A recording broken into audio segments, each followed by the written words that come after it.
नारी को अबला कहा जाता है कि 1 तारीख को पति पैसा लाया, वो 1 तारीख को बोलते अबला।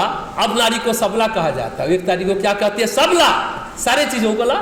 चलिए मजाक की बात है, सुनने की बात। आज एक और बात करते हैं, इसी तरह की बात करते हैं। जब आज एक सुबह सुबह फोन आया, बारिश हो रही थी, 80-85 साल के व्यक्ति हैं, बिहार के हैं, अब बाहर रहते हैं हांगकांग में। बहुत दिनों बाद फोन आया, बाहर विदेश में रहते हैं, अभी बिहार आए हुए हैं। अभी हमने अपने व्हाट्सएप ग्रुप पर एक वाक्य लिखा था और अभी अभी उनकी पत्नी का जैसा हमने बताया देहांत भी हो गया। उन्होंने कहा कि आपने एक पोस्ट किया था, बहुत सही है। हमको तो याद नहीं रहा कि कौन सा चीज़ पोस्ट किए थे। हमने पूछा क्या पोस्ट था, तो उन्होंने बताया बहुत मुश्किल है मर जाने तक जिंदा रहना। हमने कहा कि आप ऐसी बात क्यों बोल रहे हैं? बोलते नहीं आपने सही लिखा है, अब नहीं करता है जिंदा रहूं। अरे पत्नी चली गई, हमने कहा प्रारब्ध है, आप भी उम्र के उस पड़ाव में है कि अब चलिए कोई बात नहीं है, ये प्रारब्ध का खेल है। पत्नी नहीं, अकेलापन आपको जीने नहीं देता, लेकिन हमने उनको इसमें पॉजिटिव बात बताई। देखिए अकेलापन एक नकारात्मक सोच है, लेकिन अगर आप उसको एकांत सोचिए तो अब सकारात्मक सोच होगा। जितने भी आविष्कार हुए हैं, जितने भी सृजन हुए, चाहे साहित्य हो, कला हो, संगीत हो, जितने भी सृजन हुए सब एकांत में हुए। सभी ने एकांत तलाशा है, चाहे जितने भी वैज्ञानिक आविष्कार हुए। उन्होंने कहा अभी बारिश हो रही है, सुबह वहाँ भी बारिश हो रही हो, तो उनकी बहुत याद आ रही है। ऐसे भी याद आती है, लेकिन अभी याद है। हमने कहा हाँ अब तो आप बारिश में साथ साथ नहीं भीग सकते, अब यादों की बारिश में आप भीग जाइए, क्योंकि आप कहाँ हैं और वो कहाँ है। बोले बात तो आप सही कह रहे हैं। फिर हमने भी कहा कि जिंदगी की किताब कितनी भी पुरानी हो जाए, यादों के पन्ने वैसे ही रहते हैं। क्यों ऐसे रहते हैं? क्योंकि उनको हम अच्छे से समझाए, क्योंकि लगा कि दुखी थे, बहुत ज़्यादा मर्माहत थे।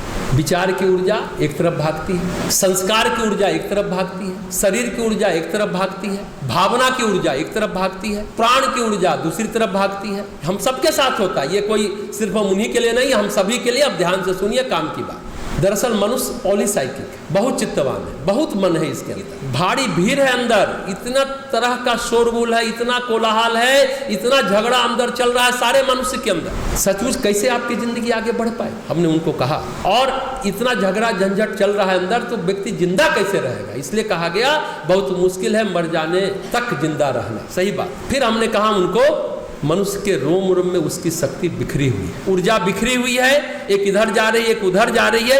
एक पल मन कुछ और कहता है, दूसरे पल मन कुछ और कहने लग जाता है। कभी कभी हम लोग को भी कहते हैं आपकी बहुत याद आ रही है। हम क्या बेवकूफ वाली बात करते हैं, फिर थोड़ी देर में तुमको दूसरों की याद आने लगेगी। ये मनुष्य जो है ना, बड़ा मन से ही मनुष्य का निर्माण हुआ है। मन का क्या है? मन तो हमेशा मनमानी करता है, कभी इधर सोचता है, कभी उधर सोचता है। दरअसल आपके अंदर इतनी भीड़ है कि आपको खुशी पूर्वक जीने नहीं देगी। मुश्किल है, क्योंकि हम पॉलीसाइकिक हैं, बहुत चित्तवान हैं। बहुत चित्तवान व्यक्ति को खुश रहने नहीं देता, सच कहिए तो जीवन जीने नहीं देता। उन्होंने एक और लाइन कहा, बोले कि आपने और बहुत पहले लिखा था, जीवन में बहुत सी बात समझ में नहीं आती। जैसे हम क्या समझ में नहीं आती कि पहाड़ कठोर है कि नदियाँ उनको छोड़कर चली जाती, या नदियाँ छोड़ के चली जाती इसलिए पहाड़ कठोर है।